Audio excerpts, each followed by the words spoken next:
Second love. கோவக்காரியார் polo யார்? இந்த மோனிஷா 3வது கண்டஸ்டண்ட்டு. 6 பேரில் 2 பொண்ணு. ஆல்ரெடி பிரியங்கா பற்றி பேசணும். இது மோனிஷா. ரொம்ப பிரேக்கப்பு, ரொம்ப சண்டை போல். 7 வருஷமாக சண்டை போட்டிருப்பாங்க போல். முதல் லவ், ஃபஸ்ட் லவ்வில் 7 வருஷம் சண்டை. 7 years பேட்டில்.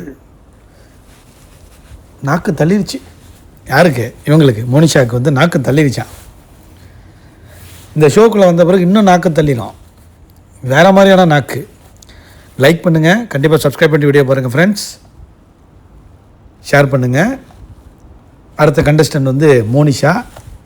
அவங்க வந்து 7 வருஷம் அதான் சொன்னல நான் முடிச்சுட்டு, அவங்க எந்த மாதிரியான கேரக்டர்னால் இப்போதைக்கு இருக்காங்கன்னா, வெயிட்டிங்லே வெறியாகுதுல்ல, வெயிட்டிங்லே வெறியாகுதுரா அப்படின்னு சொல்லுவாங்க தெரியுமா? அந்த மாதிரி ஒரு கேரக்டரில் அதோட லிவிங் எக்ஸாம்பிளே வந்து யாருன்னா இவங்க தானா.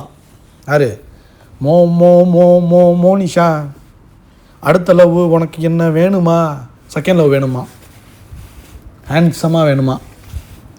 எப்படி ஹேண்ட்ஸம்னா யார் மாதிரி நீங்கள் எதிர்பார்க்குறீங்க? அதுவும் யாரும் ஹேண்ட்ஸம் மாதிரி தெரியலையே உள்ள. என்னன்னு தெரிலங்க. இந்த அஷிம் உள்ளே வர்றான், அப்புறம் வந்து பிராவோ, ஆர்ஜே பிராவோ இருக்கான் பாருங்க, அவன் உள்ளே வர்றான், ரித்விகா வர்றா, இன்னும் யாரெல்லாம் உள்ளே கொண்டு வந்து காமெடி பண்ண போகிறான்னு தெரியல. ஓ, இந்த மாதிரி தான் வந்து பாருவும் உள்ளே வரும்னு நினைக்கிறேன். பாரு கமருவெலாம் இடையில ஒரு பிட்டுக்கு இப்படி வந்துட்டு பார்த்துட்டு போயிடுவாங்க போல். சும்மா ஏதாச்சும் ஒரு டாஸ்க்கு, ஏதாச்சும் ஒரு அவங்க கூட ஒரு இன்ட்ராக்ஷன் அந்த மாதிரி இருக்கும் போல். ஏன்னா இந்த இதில் என்னென்னா இந்த மாதிரி இன்ட்ராக்ஷன் நிறையா நடக்குங்க இந்த ஷோவில். பிங்விலலாம் பார்த்துருக்கீங்களா? லவ் ஐலண்ட்லாம் எல்லாம் இதே கதை தான். லவ் பண்ணிக்கிட்டு திரிவாங்க, கிஸ் அடிப்பாங்க. ஆல்ரெடி ப்ரோமோலே போட்டாங்க ஒரு கிஸ்ஸு. அதாவது பாதி இது ஓடிக்கிட்டு இருக்கு. பாதி சீசன் எதுவும் போன வாரம் 2 வாரத்துக்கு முன்னாடி ஆரம்பிச்சிருப்பாங்க ஷூட்டிங்கு. ஷூட்டிங்னா பாதி முடிஞ்சிருச்சு. 2 வாரம் ஓடி இருக்கும் நேரம். நமக்கு டெலிகாஸ்ட் பண்ணுவாங்க இந்த வாரம் 13ஆம் தேதியில லான்ச் பண்ணுறாங்களாம். ஆல்ரெடி தான் பல ப்ரோமோஸ் வந்துருச்சு. அப்போ ஆரம்பிச்சிட்டிங்கன்னு சொல்லுங்கடா. அதாவது நாக்கு தள்ளினால எப்படின்னா இவங்க இருக்காங்கன்னா, அவங்களோட கேரக்டர் ஸ்வீட்டடு கொண்டாடு அந்த நிலைமை வந்துட்டாங்களாம். ஏன்னா மூவ் ஆன் பண்ணிட்டாங்களாம். முடியலையா? ரொம்ப முடியலைங்க எனக்கு. 7 வருஷம் காதலிச்சு போர் அடித்து போச்சான்.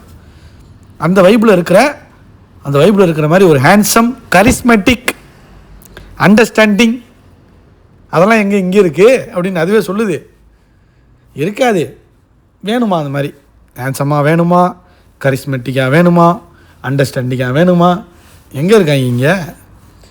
ஜென்ஜி கும்பல் அந்த மாதிரி இருக்கிற மாதிரி நடிப்பாங்க. ஏன்னா அது வேணால் உனக்கு செட் ஆகும். மற்றபடி ஓகே, கொஞ்சம் க்யூட்டாக தான் இருக்குது. ஆனால் நல்லா அடி வாங்கியிருக்கு.